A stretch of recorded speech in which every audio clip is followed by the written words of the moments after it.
Assalamualaikum warahmatullahi ta'ala wabarakatuh. Bismillahirrahmanirrahim. Alhamdulillahi rabbil alamin. Wassalatu wassalamu ala asrafil anbiya wal mursalin sayyidina wa habibina wa syafi'ina wa maulana Muhammadin wa ala alihi wa sahbihi ajma'in. Rabbana la ilma lana illa ma 'allamtana innaka antal alimul hakim. Rabbi shrah li sadri wa yassir li amri wahlul 'uqdatam min lisani yafqahu qawli, amma ba'du. Bismillahirrahmanirrahim. Qala musannif rahimahullahu ta'ala wa nafa'na bi ulumi fid dharain, amin. Faslun, fasal,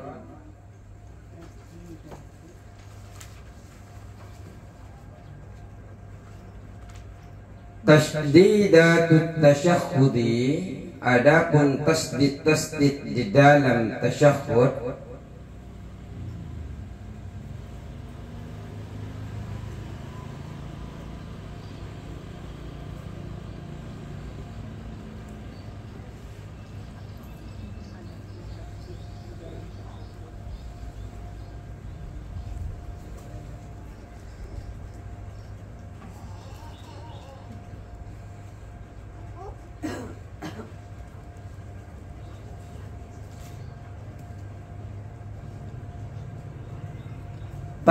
tasdid di dalam tasyahud ihda wa ishrunah, yaitu ada 21.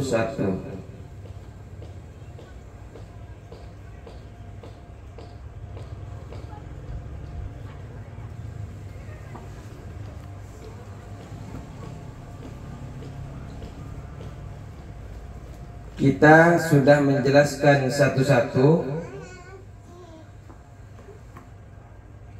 Pertama, kita harus ketahui dulu, pernah kita pelajari rukun-rukun sholat itu ada 17. Mulai dari niat yang pertama. Yang kedua adalah takbiratul ihram. Yang ketiga adalah berdiri bagi orang yang mampu di dalam sholat fardu.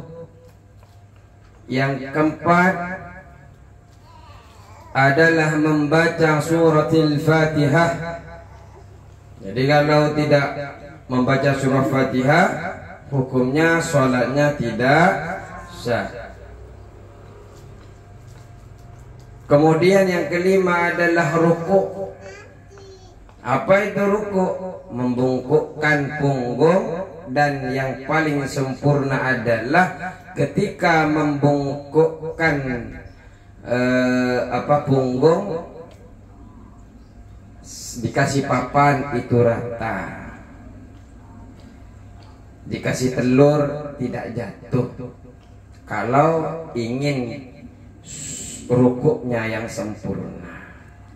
Tapi kalau rukuk tapi masih dikasih apa-apa masih jatuh,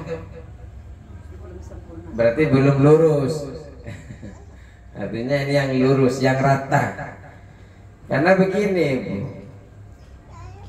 kalau hanya rukuk yang sah, minimal itu kedua tangan sudah menyentuh kedua lutut. Mau lurus mau enggak, itu sudah sah. Tapi kalau mencari kesempurnaan harus rata. Punggung kita harus rata. Itu yang nomor 5. Yang nomor 6 adalah tumaknina, anteng, tenang di dalam rukuk. Artinya berdiam, setidaknya berdiam di antara dua gerakan. Gerakan pertama, kemudian gerakan kedua dia diam, terus kemudian gerakan ketiga. Karena ada di antara kedua gerakan kita diam, diamnya itu adalah tumaknina, tenang di dalam bergerak. Artinya setelah bergerak kita diam. Ini juga merupakan rukun. Artinya ketika kita sujud, setiap rukuk yang kita lakukan kita harus diam dulu, tidak langsung mengerjakan rukun kemudian pergi ke rukun yang lain, tidak. Setiap rukun kita usahakan tenang, diam di situ. Antang. Oh ini berarti ini yang yang dipisah-pisah tumak ninanya ini. Berarti yang nomor 6 ini adalah tumak nina dalam keadaan rukuk. Kemudian yang ketujuh adalah iktidal. Iktidalnya apa? Berdiri setelah rukuk. Ini penting Bu, kita ulang karena biar ingat. Ketika sholat panjenengan tidak asal-asalan, karena sholatnya bisa tidak sah kalau panjenengan menyangka bahwa yang rukun itu adalah sunnah, yang sunnah adalah wajib. Ini tidak sah. Kalau makanya begini, kalau panjenengan sholat itu kan pertama adalah niat. Niat itu selalu didawamkan, selalu dipertahankan sampai selesainya itu. Ketika panjenengan mengucapkan pertama kali adalah Allah, apa itu kan permulaan di sholat itu sudah masuk rukun pertama, niat. Ketika panjenengan sudah Allahu Akbar, panjenengan biasanya baca apa setelah takbiratul ihram? Iftitah. Iftitah itu sunnah apa wajib? Rukun, sunnah.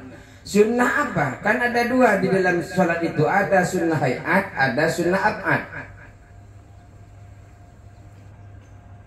Bedanya apa? Kalau sunnah hayat ketika kita tinggalkan tidak perlu diganti dengan sujud sahwi. Itu hayat. Kalau ab'ad perlu kita diganti, makruh kita tinggalkan. Artinya ketika panjenengan Allahu Akbar, saya niat salat zuhur fardhu Allahu Akbar. Artinya ini sudah kita niat melakukan niatnya dibaca, ini berarti sudah masuk ke rukun pertama. Berarti kan mau membaca iftitah. Saya niat mau membaca surah. Membaca iftitah.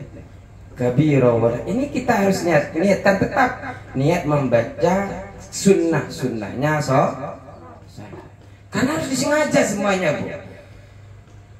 Sujud saja itu Bu, kalau kita sujudnya karena tidak diniatkan tidak sah.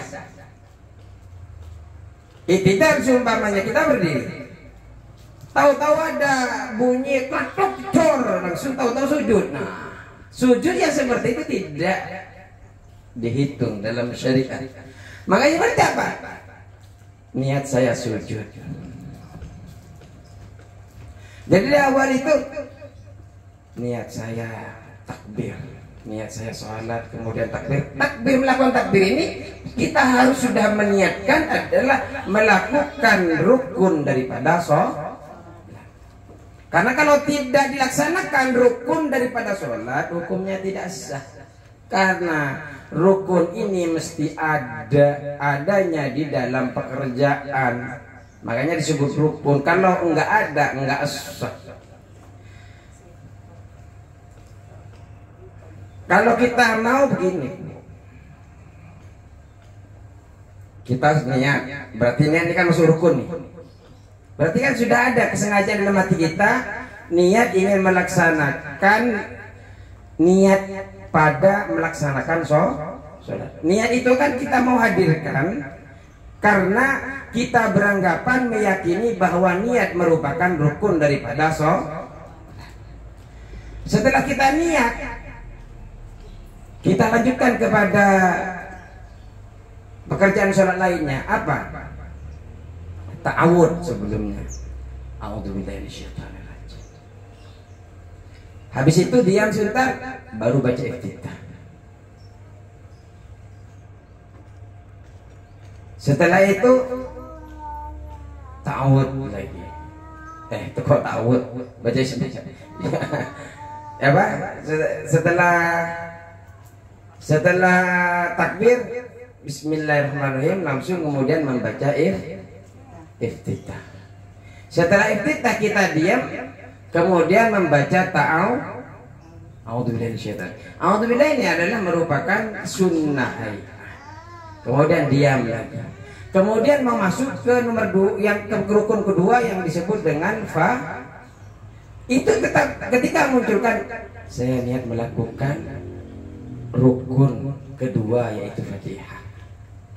Jadi pertama mulai kita masuk takbiratul ihram selesai, saya niat mau membaca iftitah. Berarti iftitah ini wajib rukun apa sunnah? Sunnah. Saya niat melakukan, saya ingin menambahkan kesunahan dalam sholat saya dengan iftitah. Yang nggak bisa dicutkanlah juga, maksudnya kan kita memunculkan itu, kita meyakini bahwa itu adalah sunnah, bukan wa. Ketika itu setelah wa ana minal muslimin sumpamanya, kita akan melaksanakan ke Fatihah. Saya baca ta'awud dulu.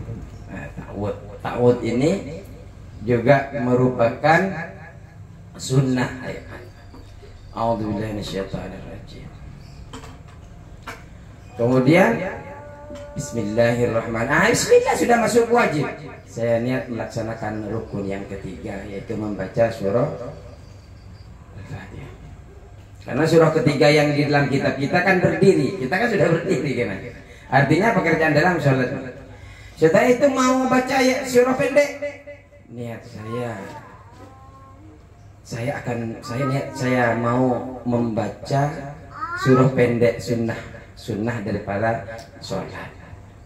Ruku datangkan, saya ingin ruku karena ini adalah rukun dalam sholat. Iktidal sama, ini adalah rukun daripada sholat.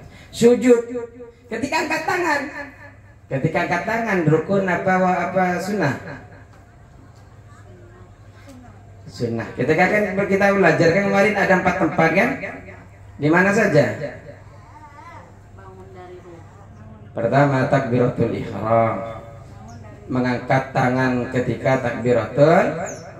Yang kedua bangun dari ruku. Sebelum ruku. Pertama sebelum mau ruku. Kemudian nomor 2 bangun dari 3 ini berarti ya. Yang keempat bangun dari tasawuf awal. Ini sudah.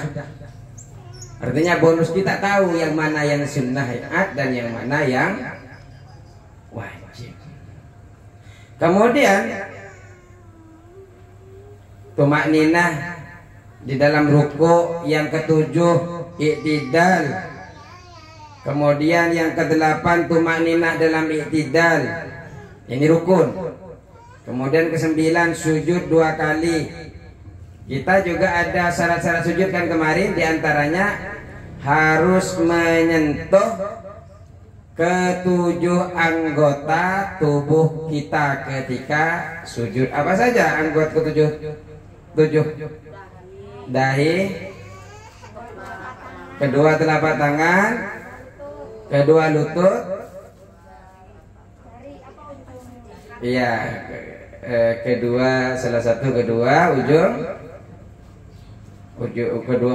2 kaki jari 2 kaki. Terus setelah itu nomor 11 duduk di antara 2 sujud. Nomor 12 tadi kan ketika sujud kita harus tumakninah. Nah, tumakninah itu juga artinya kita berdiam sejenak, seperti berdiam di antara 2 gerakan. Karena berdiam itu untuk membedakan gerakan pertama dengan gerakan kedua, sehingga dibilang berdiam di antara 2 gerakan. Karena kalau nggak berdiam tidak disebut gerakan pertama, tidak disebut dengan gerakan kedua. Makanya ketika bergerak ke sana kemudian diam, bergerak lagi ke sini, sehingga itu disebut yang gerakan pertama disebut lagi di gerakan kedua. Makanya tuh maknanya ya itu. Yang penting berdiam saja sebentar. Baca nggak apa-apa. Karena membaca seperti subhanallah itu hukumnya sunnah. Nggak baca nggak apa-apa. Allahu Akbar. Ketika panjenengan sholat tarawih, biasanya imamnya itu, biasanya kalau imamnya cepat, biasanya kan langsung baca surah Al-Fatihah. Enggak pakai iftitah. Allahu Akbar. Amin. Allahu Akbar ya.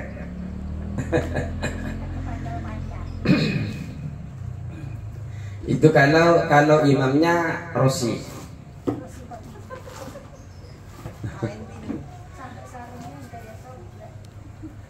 Saking cepatnya. Kemudian duduk di antara yang ke-11, duduk di antara dua sujud. Jadi setelah sujud duduk kembali, dan ketika duduk diam dulu, jangan sampai kita duduk langsung bergerak. Karena ada rukun juga yang disebut dengan tumakninah. Baca atau tidak baca tidak apa-apa. Yang penting diam sesuai apa yang disebutkan dalam rukun itu. Terus yang ke-13 adalah tasyahud akhir. Tasyahud akhir berarti tasyahud awal tidak termasuk rukun, karena di sini sudah masuk kepada tasyahud akhir. Tasyahud akhir berarti adalah duduk untuk melaksanakan salam. Tuh, rukun yang terakhir, rakaat yang terakhir. Terus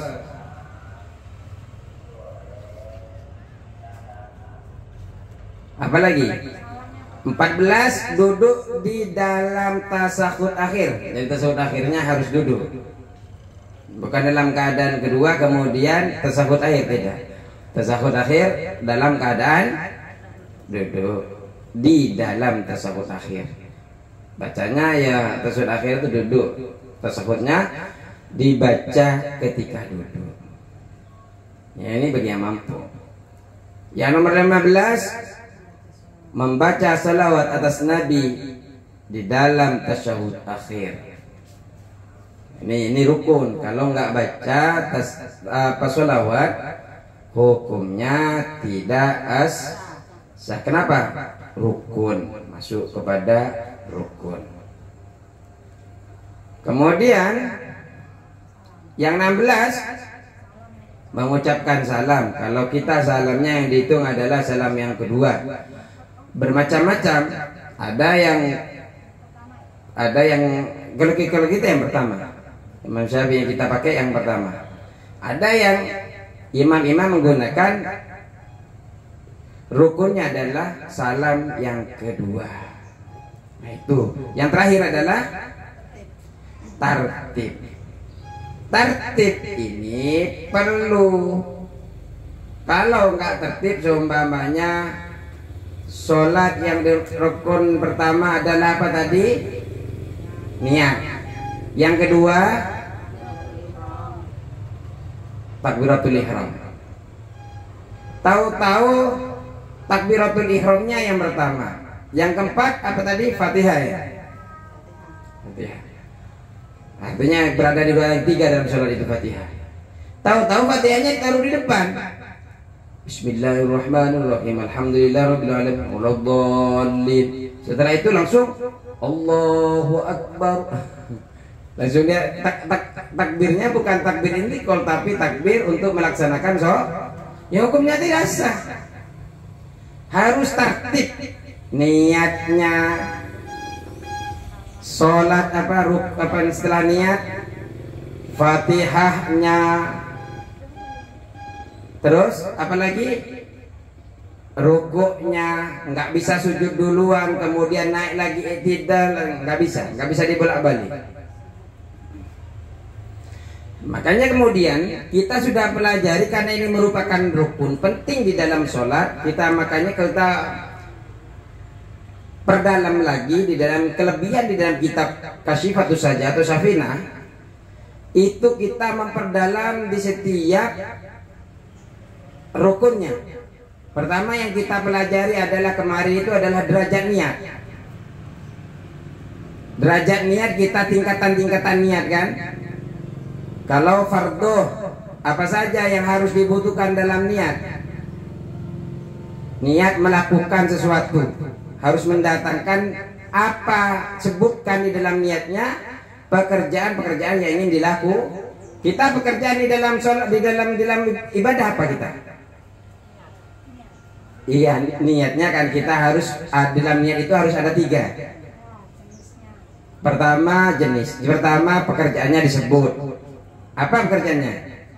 Sholat berarti kita usolli, melaksanakan sholat. Itu yang pertama. Yang kedua, iya, menentukan perkara sholat yang akan kita lakukan. Fardu apa sunnah? Kalau sholat fardu, fardu. Yang kemudian yang ketiga, karena ini adalah sholat fardu, kemudian harus ada yang ketiga. Nama jenis dari apa yang akan kita sholat, duhur, asar, maghrib, isya'nya atau subuhnya. Jadi di dalam sholat fardu itu setidaknya qasdul fi'lih, bermaksud melakukan, wa ta'yin, dan juga menentukan. Kemudian yang ketiga adalah fardunya, menentukan tadi wa ta'yin ini menentukan apakah ini duhur, asar atau subuh, itu disebut ta'yin, menentukan. Kalau saya niat sholat namanya qasdul fi'lih, bermaksud melakukannya. Yang ketiga adalah fardunya. Ini kita belajar Ibu. Kalau di luar mungkin hanya niat. Kita selalu ditekankan niat itu yang dihitung adalah ketika kita berbarengan niat itu berbarengan dengan pekerjaan, awal pekerjaan daripada ibadah. Kalau di dalam sholat niat itu dimunculkan ketika apa? Ya, ketika berarti takbiratul ihram. Kita mengucapkan takbiratul ihram, dan ketika angkat kedua tangan itu, ketika kita mengucapkan takbiratul ihram, takbir Allahu Akbar. Kita sampai kaji ke situ.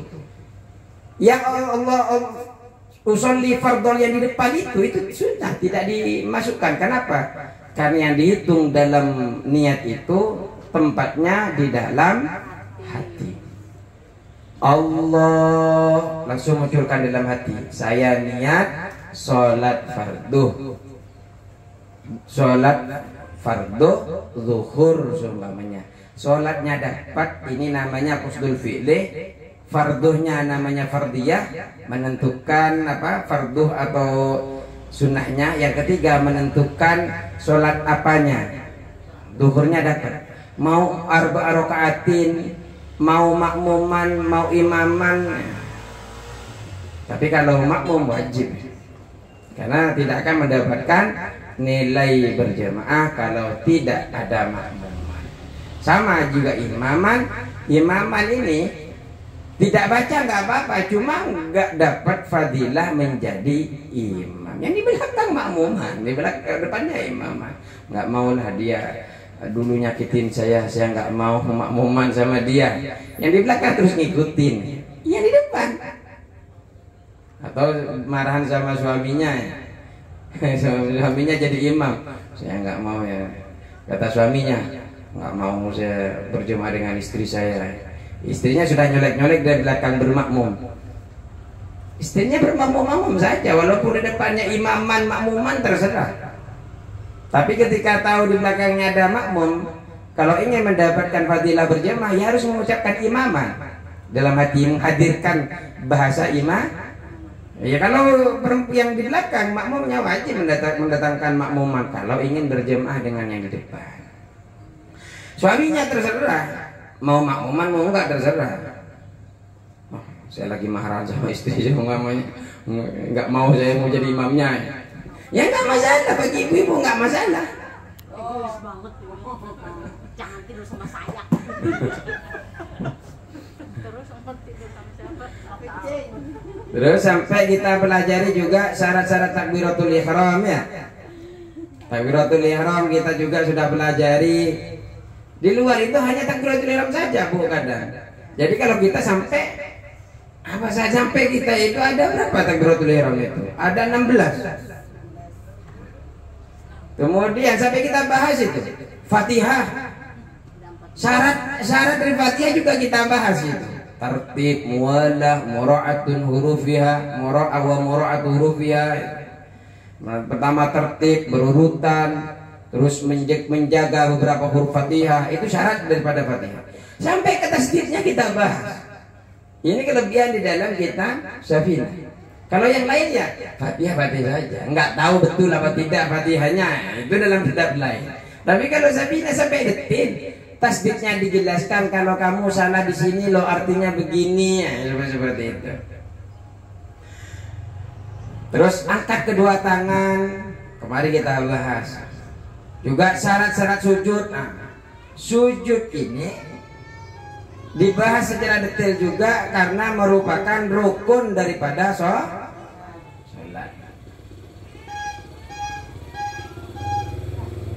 Terus apa saja anggota-anggota tubuh dalam sujud kita juga terangkan. Ada berapa kemarin? Ada 7. Sekarang lanjut tasdidatut tasyahhudi, tasdid di dalam tasyahhud 21 ada 21. Nyampe sekarang masuk kepada tasyahhud. Tasdidnya berapa? Pertama, khamsun fi akmalihi, ada 5 di dalam kesempurnaan.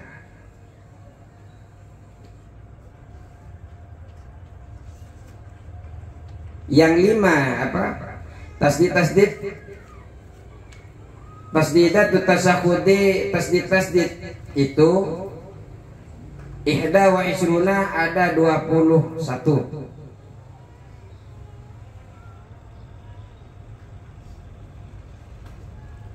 Khamsun adapun yang 5, adapun 5 fi akmaliha ditambahkan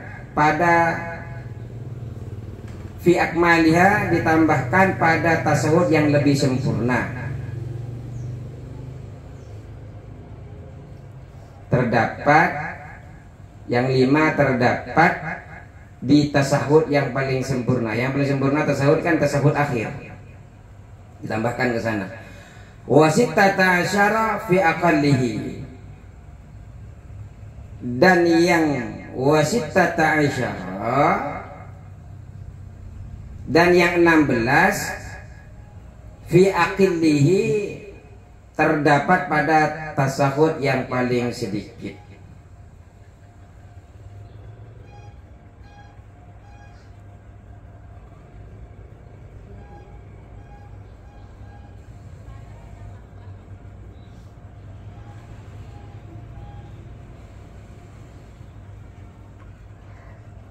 Jadi kita sekarang mempelajari tentang tasjidnya.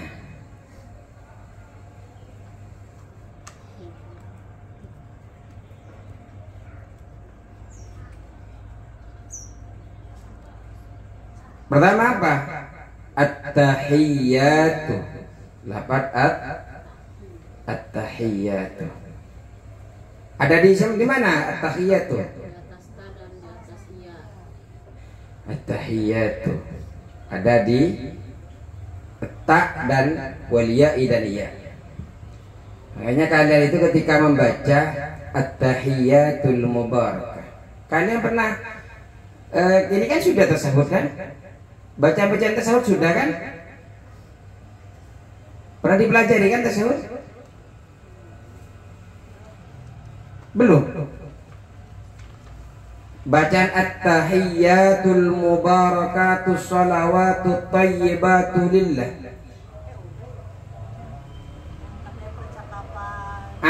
Betul. Pertama, ketika berada di Lauhul Mahfuz, salamnya Nabi Muhammad kepada Allah adalah at-tahiyyatul mubarakatus shalawatut thayyibatu lillah.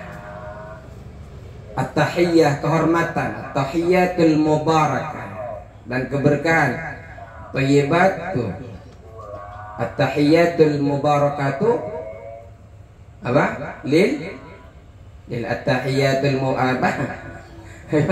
At-tahiyyatul mubarakatu sholawatu rahmat thayyibatu milik siapa? Lillahi, milik Allah. Kemudian Allah jawab. Apa jawabannya apa? Assalamu alaina, assalamu alayka ayyuhan nabiyyu wa rahmatullahi wa barakatuh. Keselamatan, rahmat juga diberikan kepada Nabi. Tapi agar umatnya ini mendapatkan doa, mendapatkan salam daripada Allah, Nabi Muhammad menambahkan assalamu alaina wa ala ibadillahis shalihin. Kemudian karena umat Nabi Muhammad didoakan, disebut di langit, di bumi juga menjawab asyhadu an la. Nah, itu ketika panjenengan membaca,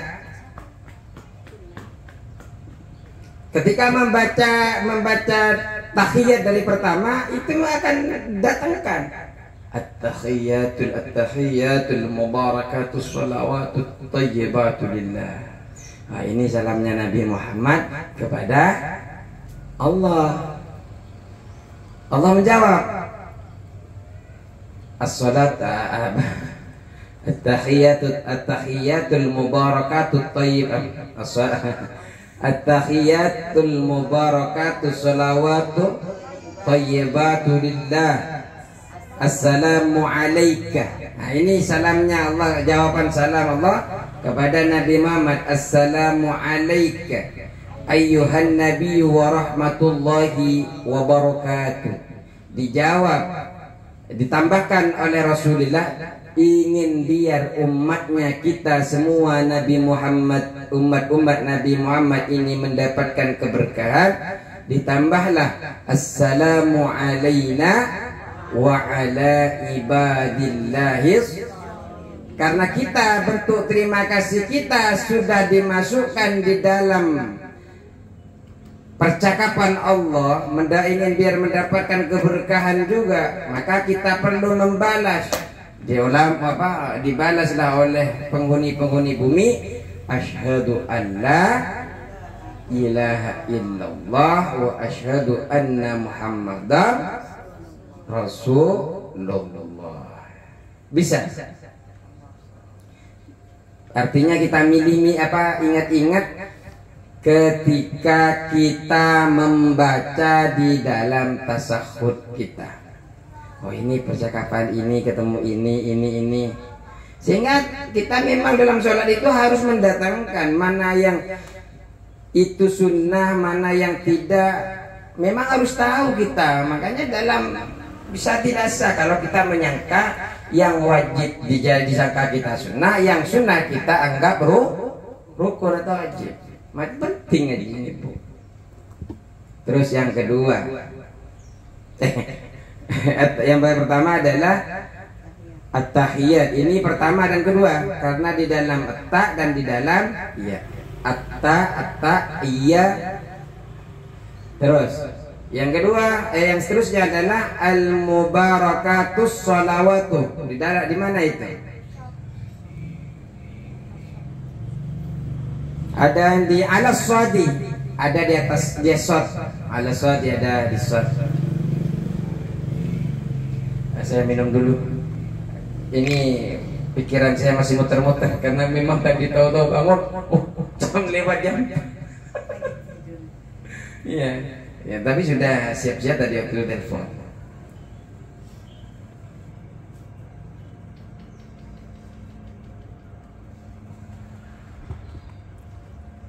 Terus berarti sudah berapa nih? 1, 2, 3. Masih 3. Terus at-thayyibatu ala ta'i wal ya'i, ada di ta dan ya.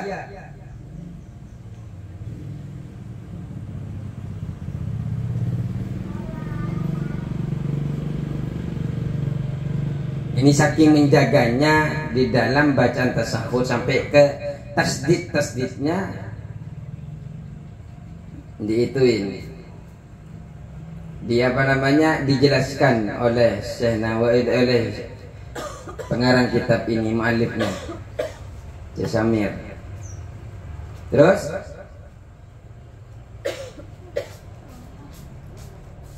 at-thayyibatu ada di mana? Ta, terus lillahi ala lamil jalalah, di atas lam jalalah.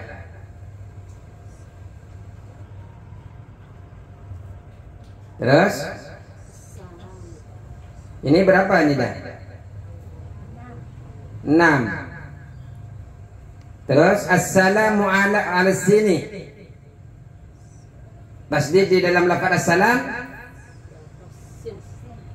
Ala sini di atas sin, di sin. Terus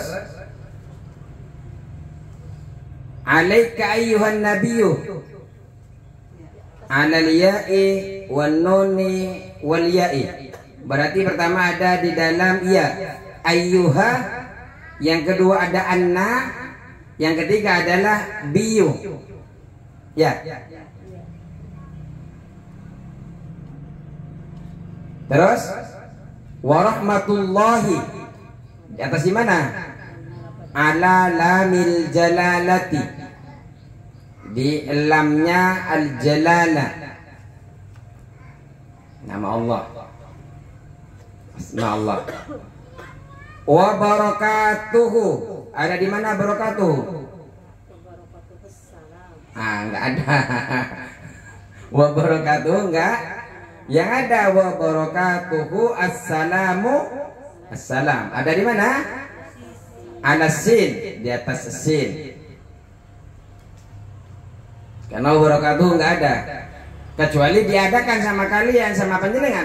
Wa barakatuhu, ayo nambah kalian. Enggak ada diadakan, enggak boleh.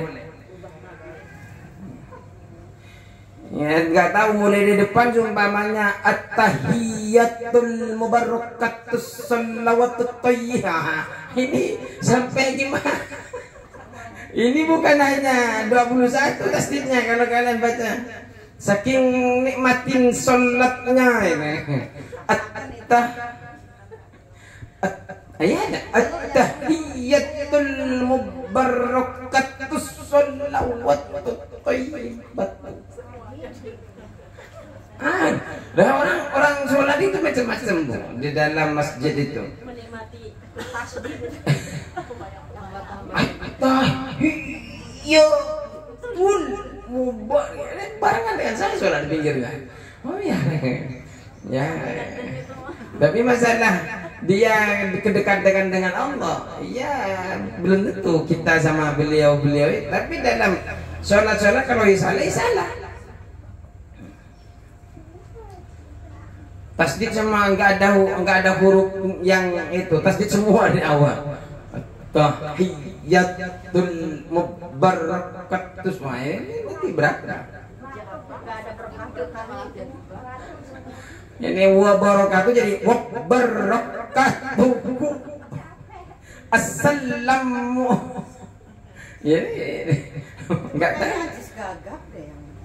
Enggak tahu. Terus alaina wa ala ibadillahi ada ala lamil jalalah, berarti ada di ibadillahi lahi. Terus as-salihina ada di ala sadi, as-sa. Ini tasdidnya yang kayak uw itu tasdid Bu, yang kayak gerigi itu. Ya sisir.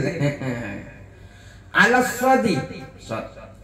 Terus anna Muhammadan, anna dulu. Berarti anna. Anna ada di Atasnya nun. alan nun di atas nun. Makanya ya kan annana Muhammadar. Makanya ditambahnya. Ini ngajak berkelahi atau gimana mau bertasawuf? Muhammadar Rasulullah. Nah ini banyak nih. Ala mim Muhammad, ala mim Muhammad, ala mim Muhammadin di atas mimnya Muhammad, wa ala ra'i dan di atas ra-nya Rasul, wa ala lamil jalalati dan di atas lam jalalah, berarti di Lamnya dapat Allah. Allah di dalam lafaz jalalah.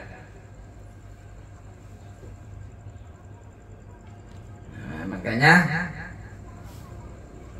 ketika kita cerita lagi, ketika dalam sebuah hadis bahwa pada malam Lailatul Isra, ketika Rasulullah sallallahu alaihi wasallam dalam perjalanan, Rasulullah alaihi wasallam sudah melewati Sidratul Muntaha, langit ketujuh. Beliau ini ditutupi awan cahaya. Cahayanya ini, awannya ini bercahaya kemudian berwarna-warni. Warna-warni ini kehendak Allah, sesuai apa yang ingin Allah. Malaikat Jibril yang menemani saat itu berhenti, tidak melangkahkan kakinya. Heran Rasulullah sallallahu alaihi wasallam ketika sudah melewati Sidratul Muntaha.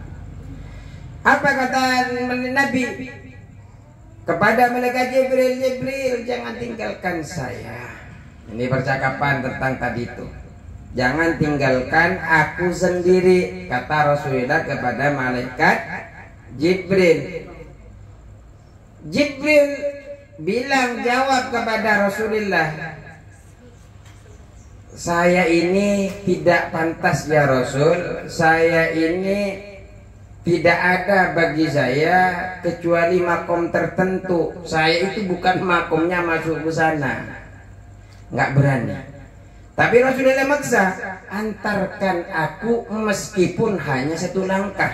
Kata malaikat Jibril, kata Rasulullah, pokoknya ya namanya masih baru jadi Rasul, kita masuk kerja, baru masuk mau ketemu bos ya.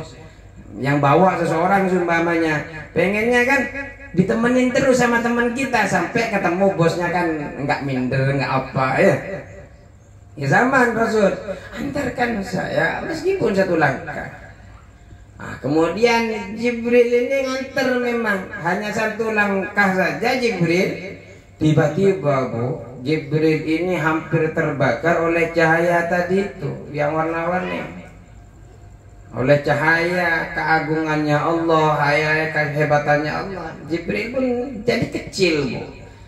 Jadi melebur hingga akhirnya jadi seukuran burung pipit.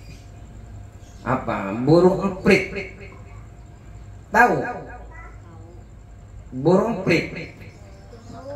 Ah iya. Ya burung terbang semua. Kecuali burung yang punya sayap. Jadi malaikat itu Bu, sayapnya malaikat saking lebarnya mulai ujung timur sampai ujung barat, saking besarnya, saking panjangnya sayapnya malaikat. Ini ketika kena apa tadi cahayanya kehebatannya Allah, Jibril jadi kecil, jadi emprit. Nah ya kan kecil itu, emprit itu bukan ini ya, burung gereja itu. Itu burung pipit. Tapi ketika sudah jadi burung emprit, malaikat Jibril itu ngasih isyarat kepada Rasulullah untuk mengucapkan salam. Apa salam yang diisyaratkan kepada Rasulullah oleh malaikat Jibril? At-tahiyyatul mubarakatuh. Baca itu, at-tahiyyatul mubarakatuh sholawatu thayyibatu lillah. Kemudian Allah berkata, menjawab, Assalamu alayka ayyuhan nabiyyu wa rahmatullahi wa barakatuh.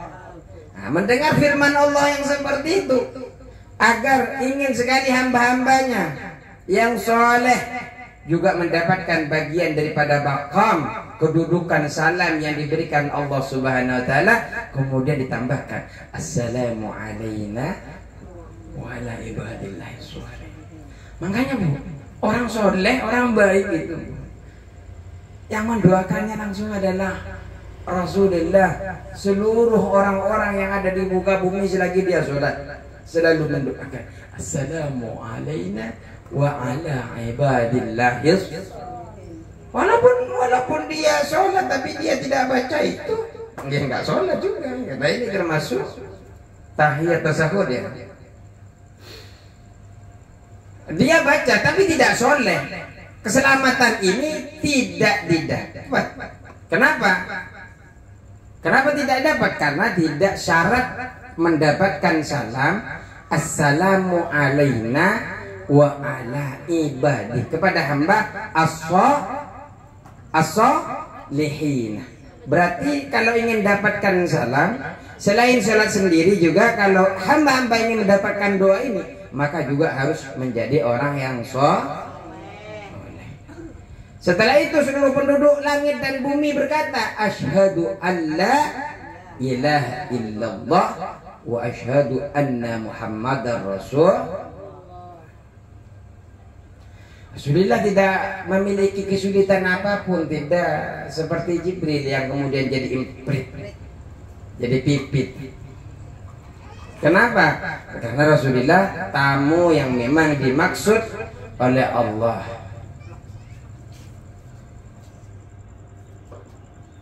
Bisa dipahami?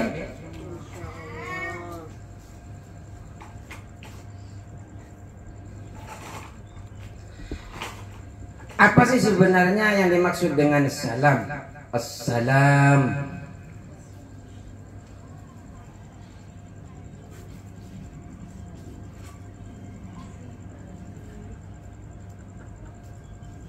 Pertama al-mubarakah. As-salawatu thayyibatu lillah. At-tahiyatul mubarakah. Yang disebut dengan berkah itu apa?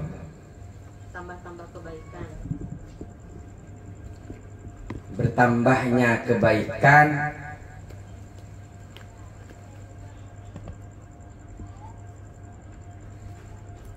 al-mubarakat. Kalau al-barakat berarti bertambahnya kebaikan ketuhanan. Al-mubarakah. Kalau as-salawat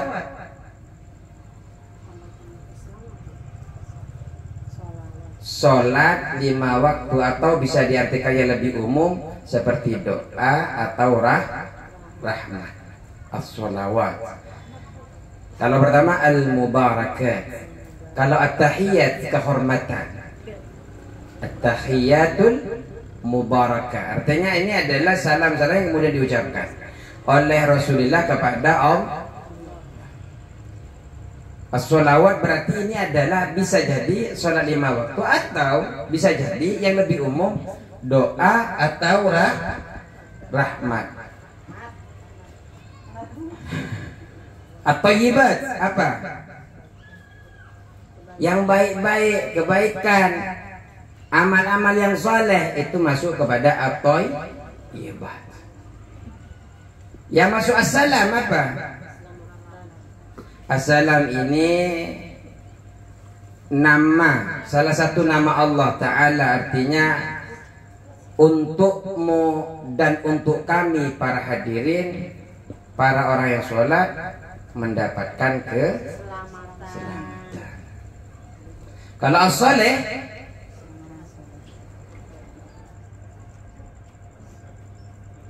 as-saleh ini adalah muslim atau hamba yang melaksanakan dan memenuhi hak-haknya Allah dan hak-haknya sesama. Makanya dia disebut dengan soleh. Orang yang hanya memberikan hak-haknya Allah tapi tidak memberikan hak-haknya sesama, tetangganya, kata Rasulullah, man kana yu'minu billahi wal yaumil akhir falyukrim jarahu. Muliakan tetangganya. Anda tanya-nya disakiti semua umpamanya. Mulai ujung barat sampai ujung timur. Ia tidak masuk soleh. Kenapa? Soleh itu syaratnya harus memberikan hak-haknya pertama kepada Allah, rajin sholat, rajin ibadah, zikir dan semacamnya. Tapi yang kedua juga harus memberikan hak-haknya kepada sesama. Artinya sama-sama yang kita nih di RT sebelah. Berikan sapa, senyum kepada mereka-mereka. Ini adalah hak-haknya kita berikan. Hak-haknya mereka daripada kita. Kita ini kalau ingin mendapatkan disebut dengan as-salih, itu ya ketemu ya tak sapa, ya salam. Hah? Bukan besti jadi nggak senyum. Ya. Beda blok saja mungkin ya. Bukan beda blok lagi, beda ini. Beda grup. Jangan-jangan grup RT-nya ada 4, ada 10. Jadi kalau ini mau senyum bukan besti. Jangan. Kita semua besti. Selagi asyhadu an la ilaha illallah wa asyhadu anna muhammadar rasulullah, berarti semuanya adalah besti. Enggak tahu, pokoknya kata tadi ada besti-bestinya. Besti itu artinya besanta pasti. Apa enggak? Iya itu. Begini tugas kita sebenarnya, karena memang tidak mungkin kita bisa duduk sama mereka karena kesibukan masing-masing ya. Ibu memiliki kesibukan masing-masing, sehingga mungkin tidak bisa gerombolan dengan mereka, nggak bisa nongkrong sama mereka, nggak bisa makan bareng sama mereka. Biasanya kan ada tuh, biasanya di sini nih depan nih ada makan-makan barengan ya. Tidak semua bisa berkumpul seperti itu.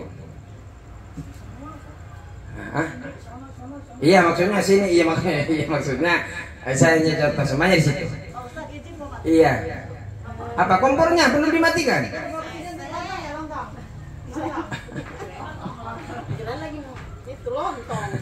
Kemudian kita harus maklumi tugas kita mau beri kita ini kan memang tidak bisa, waktu panjenengan bersama orang lain itu kan terbatas. Dengan kesibukan mungkin dulu yang nggak begitu sibuk bisa bersama-sama, tapi dengan kesibukan yang intensitasnya semakin banyak, mungkin tidak bisa lagi bersama-sama di dalam duduk bareng, canda bareng. Minimal ketika panjenengan ketemu, ya ucapkan salam. Ketika ketemu ya tersenyum ya. Smile. Senyum. Kenapa? Ini adalah syarat daripada as-salih. Memberikan hak-haknya Allah dan memberikan hak sesama. Ya, kita di sini sama manusia, sama hewan juga sama. Kita sama hewan kita makanya ada dalam itu arifku bil hayawan. Harus ada etika sempan santun belas asih kepada hewan. Makanya kalau ada hewan di kamarnya ada nyamuk, ya Allah ada nyamuk, ya nyamuk. Ada senyum, ada semut, ada semut. Ini adalah makhluk Allah. Ya. Begitu juga ustaznya, kamarnya ada semut. Alhamdulillah. Saya ambil yang namanya baygon. Assalamualaikum. Kita bahas dulu. Inna Allah la yastahi an yadriba mathalan ma ba'udatan fama fawqaha فأما الذين آمنوا فيعلمون أنه الحق من ربهم وأما الذين كفروا فيقولون ماذا أراد الله بهذا مثلا. Ya kalau orang iman ya tahu, oh ini nyamuknya dari Allah nih. Tapi kita tahu baygon juga dari Allah. Memang bu nggak bisa tidur anak-anakku kalau ada nyamuk bu. Berarti mana yang harus didulukan Ustaz? Mana yang harus didulukan, baygonnya dulu atau nyamuknya dulu itu? Ya kalau ada baygon kalian keluar, jangan di dalam. Takut ikut mati sama nyamuk. Bukan nyamuk yang mati. Makanya lebih gimana nyamuknya? Kalau sudah ada baygonnya cepat-cepat keluar. Minimal 4 jam di luar itu. Ya kalau panjenengan ini kalau mau sabar, ya sabar sekalian, jangan nanggung. Ketika digigit nyamuk, alhamdulillah. Ketika kena DBD, ya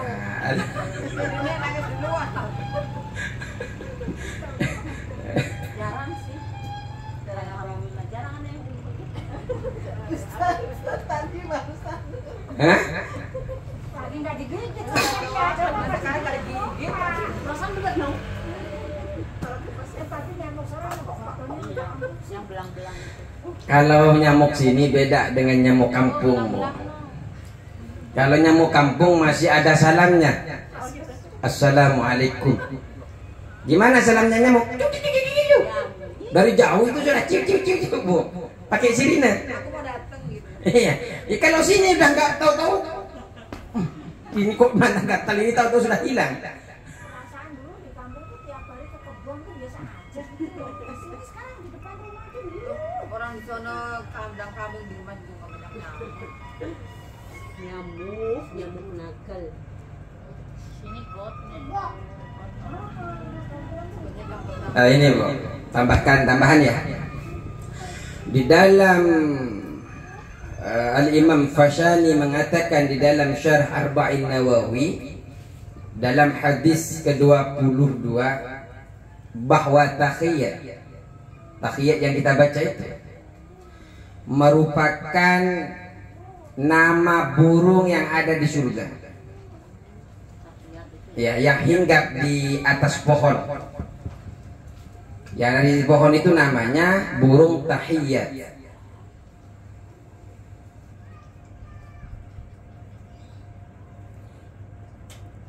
Pohonnya namanya di atas pohon thayyibat. Di pinggir namanya pinggir sungainya pinggir sungai Sholawat. Ketika orang mengatakan at-tahiyyat, ya, maka burung itu turun dari pohon dan menyelam ke dalam sungai. Artinya ketika at-tahiyyat turun dari pohon dan menyelam ke dalam sungai, sungainya tadi tepi apa? Selawat. Kemudian setiap tetesan yang menetes dari tubuh burung itu dijadikan oleh Allah sebagai malaikat yang selalu memintakan ampunan kepada orang-orang yang sholat nanti sampai kepada hari kiamat. Nah ini kan kita tahu akhirnya ternyata ya at-tahiyyat itu ini ada syarah penjelasan dalam hadis dalam kitab Nawawi terbaik. Ternyata tahiyyat itu adalah burung di surga, nama burung di surga yang menghinggap di pohon-pohonnya nama apa? Pohon thayyibat. Adanya pohon di pinggir sungai, namanya pinggir sungainya adalah sungai apa nama sungainya? Sungai Sholawat. Setiap orang sholat, burung ini nyelam ke dalam sungai. Ini namanya sungai Sholawat. Namanya burung masuk ke sungai kena air tidak, Bu? Basah tidak? Nyemplung ke dalam air. Nyemplung basah.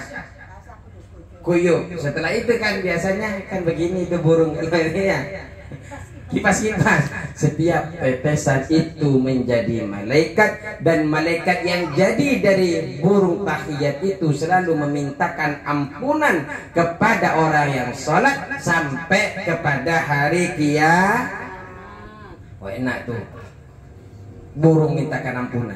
Kalian belum tentu astagfirullah setiap hari itu. Setelah sholat langsung ke dapur nyiapin. Belum lagi kalau ada orderan. Yang punya orderan.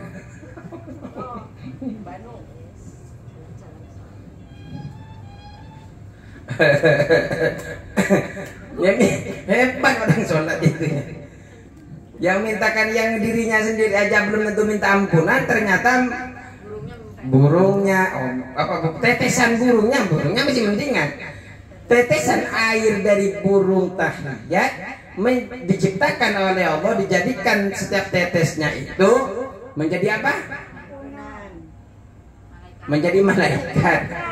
Yang kemudian malaikat itu, setiap tetes itu menjadi malaikat, yang setiap malaikat itu mendoakan kepada orang sholat sampai kepada hari. Wah, berarti enak Pak Ustaz. Yang penting kita sholat, nggak usah dikit, nggak usah minta ampunan, sudah malaikat minta ampunan, ya monggo. Ternyata ampunan malaikat minta ampunan, ternyata tidak ada kabel yang nyambung sama panjenengan. Kenapa? Karena panjenengan tidak nitrumkan kepada apa yang dimintakan malaikat.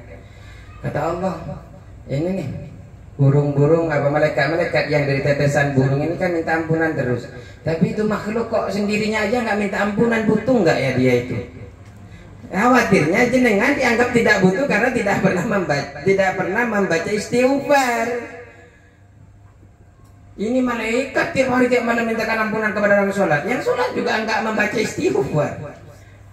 Setelah sholat lantas jalan nganterin anak, ya bagus. Cuma kan sih tidak menyita waktu istighfar dalam biasa ini. Kita malah nyaman Bu di jalan itu. Tahu-tahu nyampe ke tempat kajian, tahu-tahu tempat astagfirullahaladzim. Memang kita di jalan karena itu, kalau nggak sambil begitu kayak jauh banget. Bisa dipahami? Jadi tahiyat ketika nanti panjenengan sholat nyampe ke tahiyat langsung terbayang loh. Apa itu? Burung, sholawat, thayyibat, pohon. Yang penting jangan sampai ketika ngebayangin itu sampai lupa rukat keberapa nih saya. Dia yang jadi masalah. Tahu-tahu assalamualaikum warahmatullahi wabarakatuh. Dia yang jadi masalah rukat keberapa. Karena memang kekurangan saya Bu. Memang kekurangan saya itu ketika menjadi imam. Biasanya kita kan ketika baca Fatihah, membaca surah-surah pendek, kita kan menikmati dengan artinya. Tapi tahu-tahu ada yang di belakang rame Bu. Kita kejeda sama yang di belakang. Loh, saya memang main. Tahu-tahu meneruskannya sudah. Artinya memang kadang kita memang saking khusyuk pada satu titik yang lain kita lupa. Padahal itu ayat yang selalu dibaca. Aduh. Ya kekurangan kami itu ya ketika membaca ayat itu kita menikmati ketika pas ada kadang yang di belakang ikut-ikutan. Terus kadang orang yang menegur ini tidak beraturan. Biasanya kan tugas yang menegur itu di belakangnya biasanya. Belakang imam itu yang akan menggantikan imam kalau ada masalah pasti belakangnya. Ini kadang menjadi masalah ketika di tempat mushola atau masjid yang nempati malah nggak tahu baca surah dan Al-Quran. Ini kemudian karena tidak paham seakan-akan di depan itu paling baik. Memang baik, tapi di situ khusus kepada orang-orang ketika imamnya batal wudu ini akan maju. Ketika salah ini, kemudian ini lupa semuanya negur. Wah, yang mana nih? Yang mana nih? Kita pinter. Satunya, iya kalau benar semua. Satunya, subhanallah. Nah iya itu artinya jangankan Pak Ustadz yang imamnya banyak, saya tidak kan itu rakaat berapa kata ibu kurang satu. Pasti mikirin panci. Bisa jadi. Naik, Bu. Tapi ini ya kita harus bedakan antara kita lupa dalam bacaan sama tidak bisa baca. Kalau lupa bacaan, kita sama Allah diberikan cara di belakang, ada diingatkan kan. Tapi ada yang memang bacanya tidak betul, sehingga dia tidak pas untuk jadi imam. Apalagi Fatihah, terutama Fatihah. Fatihah itu kalau memang imamnya tidak pas Bu. Kalau yang ada orang pinter alim di belakangnya itu nggak sah sholatnya di belakangnya. Kalau ngikutin kitab Syafi'i ini, makmumnya nggak sah. Kalau ada ya fasih di belakangnya. Berarti harusnya bagaimana itu? Ya memang kufu, ya memang kafal. Memangnya bisa betul. Itu tidak sembarangan itu imam itu. Nah, kalau kita di sini kan ya mungkin yang pandai-pandai ngaji ya ibu-ibunya doang ya. Hanya mau jadi imam Ustaz. Jadi kalau bapak-bapaknya fasih semua. Makanya mereka yang menjadi imam. Tapi yang sering mengadakan tadarusan ibu-ibu. Bapak-bapak bukannya enggak fasih, cuma enggak ikut tadarusan aja, enggak. Jangan sudon dulu, bapak-bapak itu fasih. Mulai dari ujung sana sama ujung sana. Cuma mereka itu tawadhu. Tidak ingin ditampakkan.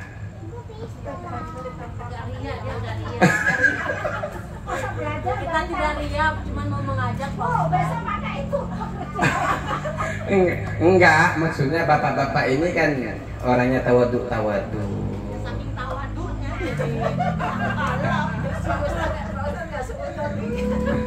Biar kenanya biar nggak kena suudon. Tapi benar kalau itu yang jadi imam sawahnya aja kalau Pak Herman jadi imam, udah berdebat-debat astagfirullah ini surat tidak ada netasinya. ya kalau surah mendingan karena itu tidak masuk kepada rukun ya. Yang paling fatal ketika membaca ya juga walaupun ibu-ibu fasih tidak mungkin jadi imam ya.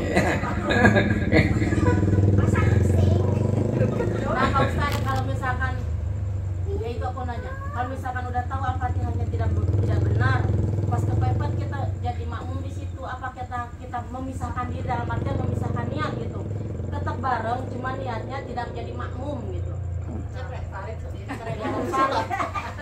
Ya mufarokoh namanya itu memisahkan diri. Masa memisahkan diri mau bareng ya bacakan sesuai dengan ininya sendiri. Kalau mufarokoh, kalau sudah nggak mau berteman dengan yang di depan. Tapi ya mereka saja begini ya. Itu kan kalau kita masalah sah tidak itu kan kita dikaji dari fikih tadi itu. Karena la sholat liman lam yaqra bi fatihatil kitab. Juga mereka baca kitab baca Fatihahnya terayam beradu. Bukan surah ya. Kita bahasnya adalah Fatihah karena yang rukun adalah Fatihah. Walaupun begitu Bu, sebenarnya mereka saja mau bersujud.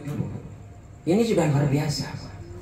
Saya ketika melihat anak saya sholat, mau bagaimanapun mau mereka main, tapi luar biasanya mereka mau sujud saja itu sudah alhamdulillah. Tapi kalau kita kaji dari fikih, ya nggak sah semua, rambutnya ketahuan apa semua itu.